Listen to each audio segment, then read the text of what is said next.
శాసకి కింద రాష్ట్రానికి 10,000 కోట్ల రూపాయలు మంజూరు చేయండి కోరారు ముఖ్యమంత్రి చంద్రబాబు నాయుడు. రాష్ట్రాల మూలధన పెట్టుబడులకు అందించే ఆర్థిక సాయం పథకం శాసకి కింద 2025-26 ఆర్థిక సంవత్సరానికి గాను ఆంధ్రప్రదేశ్కు అదనంగా 10,000 కోట్లు కేటాయించాలని కేంద్ర ఆర్థిక మంత్రి నిర్మలా సీతారామన్ను ముఖ్యమంత్రి నారా చంద్రబాబు నాయుడు కోరారు.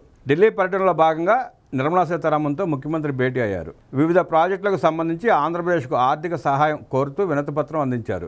రెవెన్యూ లోటును భర్తీ చేయాలని కోరుతూ 16వ ఆర్థిక సంఘానికి ఏపీ ప్రభుత్వం ఇచ్చిన వినతిని అంగీకరించాలని ఈ సందర్భంగా ముఖ్యమంత్రి విజ్ఞప్తి చేశారు. విభజన కారణంగా రాష్ట్రం ఇప్పటికీ ఆర్థిక వనరుల లోటును ఎదుర్కొంటోందని ముఖ్యమంత్రి వివరించారు. అమరావతి నిర్మాణానికి మొత్తం 79,280 కోట్లు నిధులు అవసరం కాగా ప్రస్తుతం 44,351 కోట్ల విలువైన పనులు ప్రారంభించామని నిర్మలా సీతారామన్కు ముఖ్యమంత్రి తెలిపారు.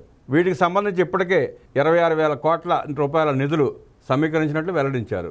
రాజధాని నిర్మాణానికి ఇంకా నిధులు అవసరం ఉందని వివరించారు.